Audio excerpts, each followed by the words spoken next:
Hello hi అందరికీ నమస్తే. ఈరోజు మన వీడియోలో రిఫ్రాక్టివ్ ఇండెక్స్ ఆఫ్ లైట్ అనే ప్రాపర్టీ గురించి అయితే మాట్లాడుకుందాం. ఇది మనకి బేసిక్గా 10th క్లాస్ స్టాండర్డ్లో ఉంటుంది. అండ్ ఇంటర్మీడియట్ సెకండ్ ఇయర్లో అయితే రే ఆప్టిక్స్లో అయితే ఈ రిఫ్రాక్షన్ గురించి అయితే మనకి ఇంపార్టెంట్ టాపిక్ అనమాట. ఇది జేఈ మీన్స్ నీట్లో కూడా కొన్ని న్యూమరికల్స్ అయితే అడిగేదానికి ఛాన్స్ ఉంది. కాబట్టి ఈ వీడియోని స్కిప్ చేయకుండా చూడండి, మీకైతే ఈజీగా అర్థమయ్యేలాగైతే నేను పేపర్ మీద అయితే చెప్తున్నాను. ఇక్కడ మనకి బోర్డు అనేది అవైలబుల్గా లేదు కాబట్టి పేపర్ మీద అయితే చెప్తున్నాను. మీరు ఒకసారి చూసి వీడియో నచ్చితే లైక్ చేయండి, మీ ఫ్రెండ్స్కి ఫార్వర్డ్ చేయండి, మన ఛానల్ ఫాలో అవడానికి అయితే ట్రై చేయండి. Thank you. మన ఛానల్ సబ్స్క్రైబ్ చేసుకోండి. ఫిజిక్స్ సంబంధించినటువంటి లేటెస్ట్ అప్డేట్స్ కానీ, ఉద్యోగ నోటిఫికేషన్స్ కానీ, అలాగే మీ యొక్క కౌన్సిలింగ్ ప్యాటర్న్స్ కానీ తెలుసుకోవాలంటే మన ఛానల్ని ఫాలో అవుతూ ఉండండి. Thank you one and all. Refraction of light గురించి అయితే మనం ఈ వీడియోలో డిస్కస్ చేసుకుందాం. రిఫ్రాక్షన్ ఆఫ్ లైట్ అంటే ఏంటంటే, కాంతి అనేది ఒక యానకం నుంచి ఇంకో యానకంలోకి ట్రావెల్ చేస్తున్నప్పుడు అది ఏం చేస్తుందంటే దాని డైరెక్షన్ని చేంజ్ చేసుకుంటుంది. కాంతి ఒక యానకం నుంచి మరొక యానకంలోకి ప్రయాణం చేసేటప్పుడు తన యొక్క దిశను మార్చుకొని ప్రయాణం చేస్తుంది. ఈ విధంగా తన డైరెక్షన్ని మార్చుకొని ట్రావెల్ చేసేటువంటి ఫినామినన్ ఏదైతే ఉందో దాన్నే రిఫ్రాక్షన్ ఆఫ్ లైట్ అంటాం. ఇంగ్లీష్లో చెప్పాలంటే the bending of light into a geometrical shadow. అంటే కాంతి అనేది ఒక జ్యామితీయ నీడలోకి వంగి ప్రయాణం చేయడాన్నే రిఫ్రాక్షన్ అని పిలుస్తాం. ఎప్పుడు రిఫ్రాక్షన్ అవుతుంది అంటే, it will be passes from one medium to another medium with different optical density. So ఈ విధంగా లైట్ అనేది ఒక యానకం నుంచి మరో యానకంలోకి ప్రయాణం చేస్తున్నప్పుడు వంగి ప్రయాణం చేయడాన్నే లేదా తన దిశను మార్చుకోవడాన్నే ఏమని పిలుస్తారంటే కాంతి వక్రీభవనం అని పిలుస్తారు. ఫర్ ఎగ్జాంపుల్, సో ఇదొక సమతలము అనుకుందాము, ప్లేన్ అనుకుందాము. దీనికి ఒక నార్మల్ లైన్ గీసినట్లయితే ఇది నార్మల్ ఎన్ అంటాము, దీన్ని లంబము. సో దీనికి అడుగును కూడా ఇటు ఒక నార్మల్ అనమాట. సో ఈ విధంగా లైట్ అనేది ఇప్పుడు ఈ విధంగా ఇన్సిడెంట్ అయినట్లయితే విత్ సమ్, ఇది ఇన్సిడెంట్ లైట్ అంటాము ఐ అనేది. సో ఇది ఇన్సిడెంట్ యాంగిల్ అంటాం. యాక్చువల్గా the path of the light should be like this, in this direction. So ఇదనమాట. నిజానికి ఇక్కడ ఎలాంటి మీడియం చేంజ్ లేనప్పుడు, అంటే ఫర్ ఎగ్జాంపుల్ ఇది మీడియం 1 అంటాను నేను, అండ్ ఇదేమో మీడియం 2 అంటాను.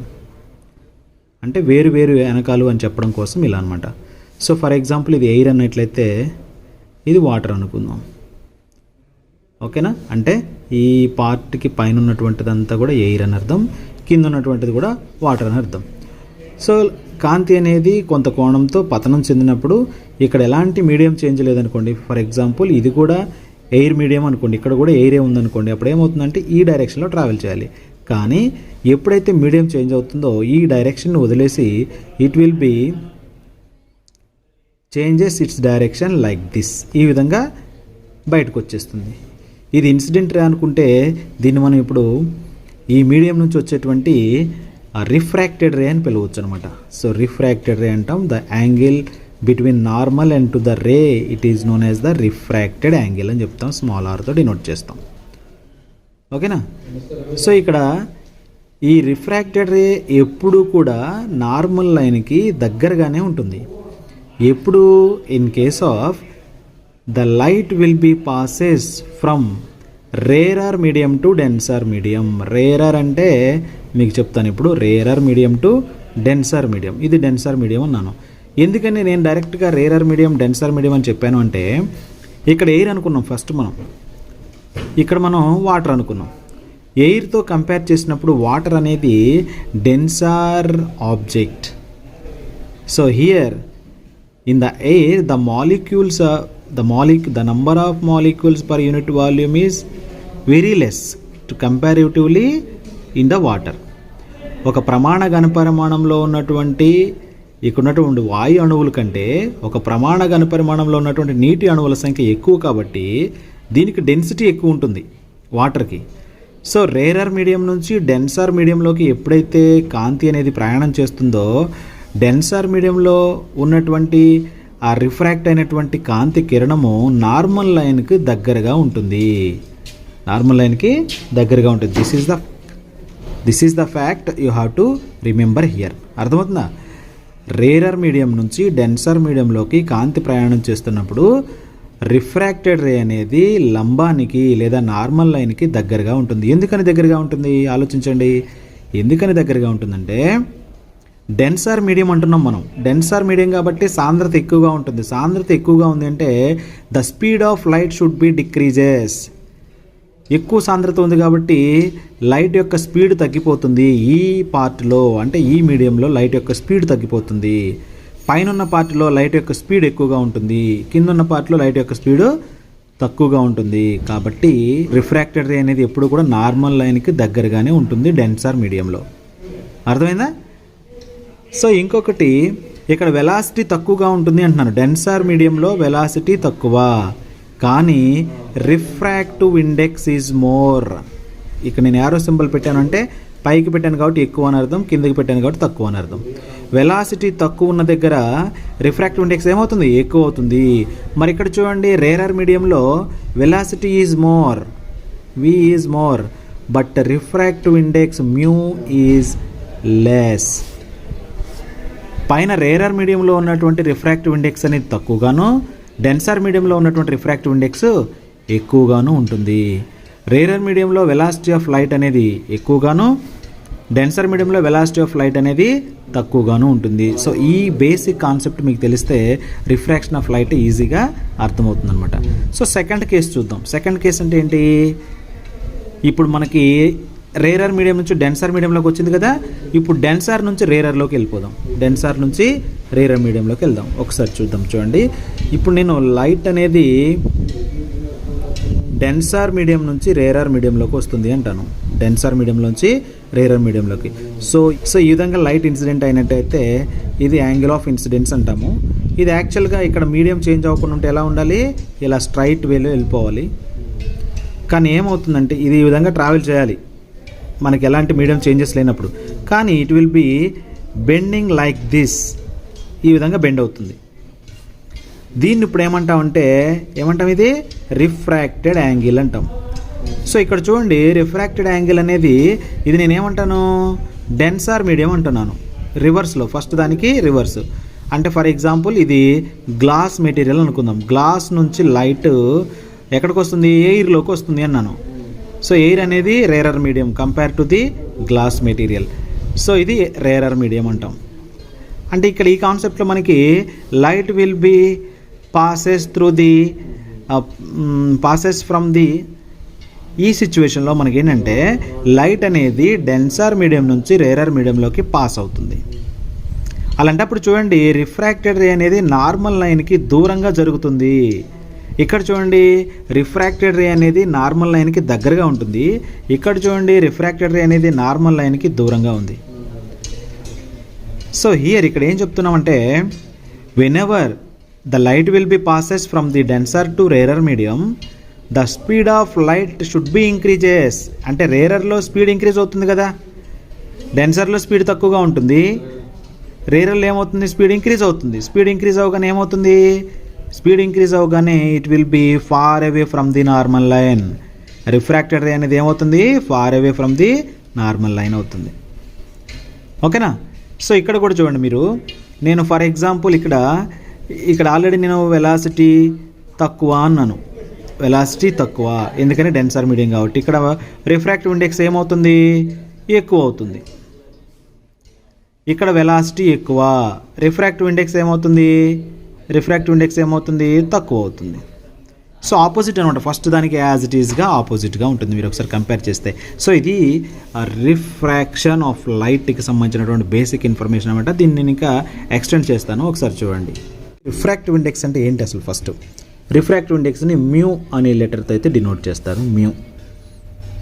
రిఫ్రాక్టివ్ ఇండెక్స్ అంటే ఏంటంటే ముందు మనకి కాంతికి ఉన్నటువంటి ప్రాపర్టీస్లో కాంతి అనేది మనకు తెలుసు వ్యాక్యూమ్లో కూడా ప్రయాణం చేస్తుంది. అంటే శూన్యంలో కూడా కాంతి ప్రయాణిస్తుంది. శూన్యంలో కాంతి వేగము సితో డినోట్ చేస్తాము. It is equal 3 × 10⁸ metre per second. So ఇది శూన్యంలో కాంతి వేగము 3 × 10⁸ మీటర్ పర్ సెకండ్. రిఫ్రాక్టివ్ ఇండెక్స్ని ఎలా డిఫైన్ చేస్తారంటే శూన్యంలో ఉన్నటువంటి కాంతి వేగానికి, అంటే శూన్యంలో ఉన్నటువంటి కాంతి వేగం అంటే సి, మరియు యానకంలో ఉన్నటువంటి కాంతి వేగానికి మధ్య గల నిష్పత్తినే రిఫ్రాక్టివ్ ఇండెక్స్ అని పిలుస్తారు. Very simple, C/V.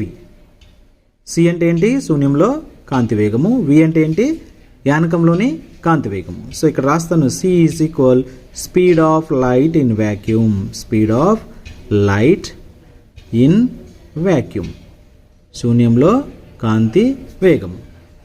అలానే వి అంటే ఏంటి, speed of light in medium. Speed of light in medium.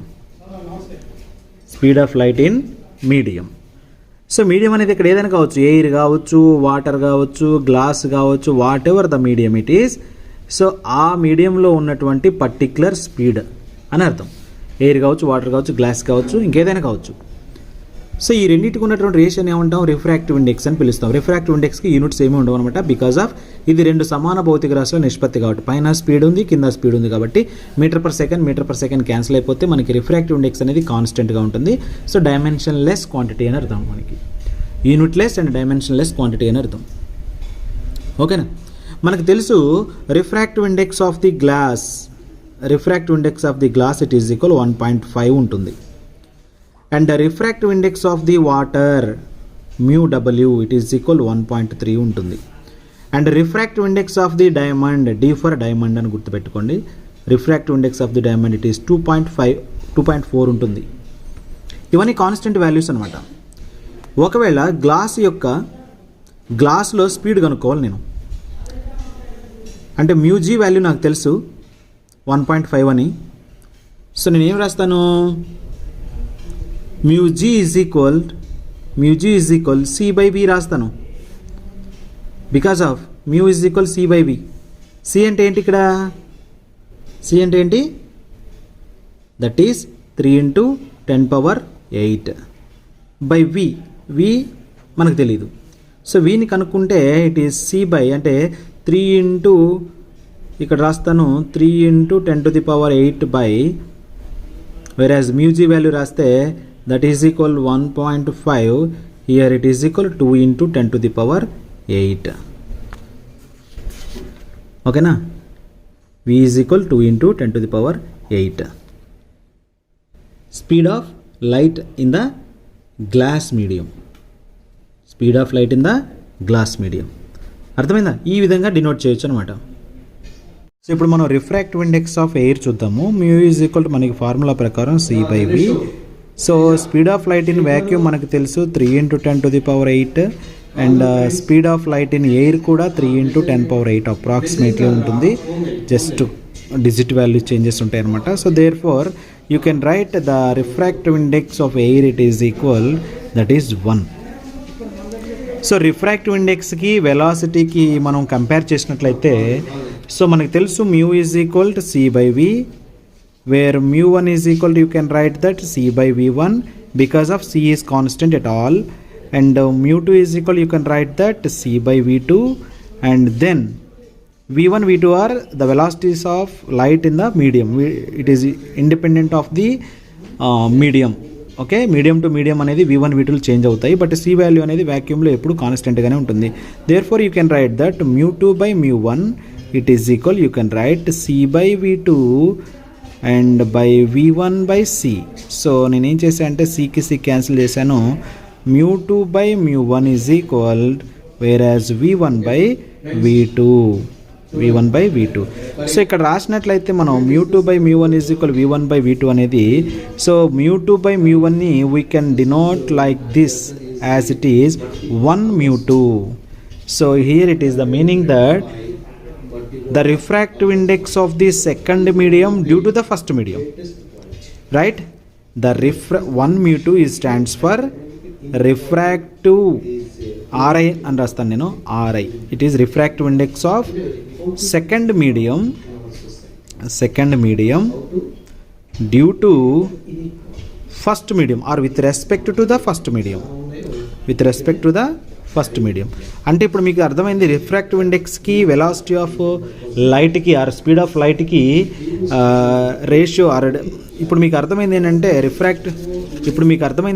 Refractive ఇండెక్స్కి స్పీడ్ ఆఫ్ లైట్కి ఉన్నటువంటి relation where mu2 by mu1 is equal v1 by v2. Very very important relation is here. దీని నుంచి మనం wave length relation కూడా రాయొచ్చు.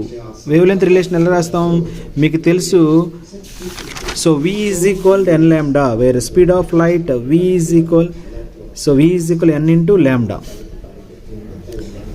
So therefore v1 is equal, you can write that n1 lambda 1, and v2 is write that n2 lambda 2. ఓకేనా? So frequency అనేది source పైన depend అయి ఉంటుంది. మీకు తెలుసు frequency v is equal to n lambdaలో it is depends upon the source, depends upon source మీద depend అయి ఉంటుంది. ఇక్కడ వెలాసిటీ అండ్ ల్యాండా అనేది ఎలా ఉంటుంది? Depends upon the medium. ఇది డిపెండ్స్ అపాన్ ది మీడియం మీద డిపెండ్ అయి ఉంటుంది. ఓకేనా? ఇలా బేసిక్ ఇన్ఫర్మేషన్ మీకు ఐడియా ఉంటే మాత్రం డెఫినెట్గా ఈ చాప్టర్ వెరీ ఈజీగా ఉంటుంది. సో ఒకసారి చూడండి, నేను μ2 by μ1 it is equal v1 by v2 అని సాల్వ్ చేసాం. v1 బదులు నేను ఏం రాయొచ్చు? ఇక్కడ n lambda 1 రాయొచ్చు. v2 బదులు ఏం రాయొచ్చు? n lambda 2 రాయొచ్చు. Where n cancelled out, then you can write that μ2 by μ1 is equal v1 by v2, it is equal lambda 1 by lambda 2, and it is equal, మనం ఫస్ట్ బేసిక్గా దీన్ని ఎలా రాయొచ్చు? 1 μ2 అని రాయొచ్చు. So this is the basic standard equation for all refractive index and speed of light in medium and wavelength of the medium. ఓకేనా? So very very very important concept. ఓకేనా? మీకు ఒక చిన్న న్యూమరికల్ అయితే చేసి చూపిస్తాను, ఒకసారి చూడండి. క్వశ్చన్ ఏంటంటే VW అంటే speed of light in water, it is equal 2.25 into 10 to the power 8 meter per second, and speed of light in gas and speed of light in glass, it is equal 2 into 10 to the power 8 meter per second. Then find mu W, it is refractive index in water, and second one refractive index in glass, and third one refractive index of the glass with respect to water. ఎలా find చేస్తాం చూడండి ఒకసారి. Velocity of ఇక్కడ మనకేమిచ్చాడంటే speed of light in water ఇచ్చాడు, refractive index in water కనుక్కోవాలి. Speed of light in glass ఇచ్చారు, refractive index in glass కనుక్కోవాలి. సో చూడండి సొల్యూషన్ ఎలా ఉంటుంది చూడండి. సో μW ఫైండ్ చేయాలి మనం, μW ఫైండ్ చేయాలి. μWని ఎలా రాస్తాం? μ is equal C by VW అని రాసుకోవచ్చు కదా. It will be changes. Velocity అనేది మీడియం నుంచి మీడియంకి మారుతుంది. ఒక మీడియంలో ఒకలాగా ఉంటుంది, ఇంకో మీడియంలో ఇంకోలాగా ఉంటుంది. But C value is constant it all. వ్యాక్యూమ్లో ఉన్నటువంటి వెలాసిటీ కాబట్టి వ్యాక్యూమ్లో ఎప్పుడు కూడా 3 into 10⁻8 meter per second ఉంటుంది. ఇది గ్లాస్లో ఒకలాగా ఉంటుంది, వాటర్లో ఒకలాగా ఉంటుంది, ఎయిర్లో ఒకలాగా ఉంటుంది, డిఫరెంట్ మీడియంస్లో డిఫరెంట్ లాగా ఉంటుంది. సో నేను ఏం చేస్తాను? దీన్ని μW అని రాస్తాను. whereas you can write μW it is equal to 3 into 10 to the power 8 by what is VW here? The VW it is 2.25 into 10 to the power 8 meter per second. 10 power 8 gets cancelled out. It is 3 by 2.25. How can we calculate here? So it is 300 by 225. Point తీసేస్తే మనకి 2 సున్నాలు వస్తాయి. By రాస్తాం, దాన్ని పైకి తీసుకెళ్తే multiplication అవుతుంది. So దీన్ని 25 టేబుల్ క్యాన్సిల్ అవుతుంది. It is 9 25s are and 12 25s are. So it is 4 by 3 అనేది అవుతుంది. It is how much it is? 1.33. So this is the refractive index of the water. Okay, and the refractive index of the glass చూద్దాం ఇప్పుడు. μg కావాలి, μg. So how we can write the μg value? μg is equal C by Vg. Okay, C it is nothing but 3 into 10 power 8 by Vg it is nothing but, what is Vg? 2 into 10 to the power 8. 10 power 8 cancelled, and 3 by 2 it is equal 1.5. Okay, so this is the μg value. μg is equal to 1.5. Clear? And what is the third one here? Refractive index of the glass with respect to the water, it is equal μ2 by μ1. How we can write? μg by μW. మనం 1 μ2 ఉన్నప్పుడు ఎలా రాసాం? μ2 by μ1 రాసాం. అలాగే 1 ప్లేస్లో ఏముంది? Water ఉంది. 2 ప్లేస్లో ఏముంది? గ్లాస్ ఉంది. So refractive index of glass by refractive index of water. Refractive index of glass ఎంత? 1.5. Refractive index of the water ఎంత? 1.33. ఓకేనా? So here you can right how much it is. మనం సాల్వ్ చేయొచ్చు. 1.5/1.33 అంటే ఇట్ ఈస్ 1.125 నియర్లీ. ఓకేనా? So ఈ విధంగా మనం సాల్వ్ చేయొచ్చు అనమాట. అర్థమైందా? ఈ వీడియో నచ్చితే లైక్ చేయండి, మీ ఫ్రెండ్స్కి షేర్ చేయండి. ఇంకా ఏమైనా బేసిక్ కాన్సెప్ట్స్ కావాలంటే కింద కామెంట్ సెక్షన్లో అడగండి, నేనైతే అవి సాల్వ్ చేయడానికి అయితే ట్రై చేస్తాను. మన ఛానల్ సబ్స్క్రైబ్ చేసుకోండి. ఫిజిక్స్ సంబంధించినటువంటి లేటెస్ట్ అప్డేట్స్ కానీ, ఉద్యోగ నోటిఫికేషన్స్ కానీ, అలాగే మీ యొక్క కౌన్సిలింగ్ ప్యాటర్న్స్ కానీ తెలుసుకోవాలంటే మన ఛానల్ని ఫాలో అవుతూ ఉండండి. Thank you one and all.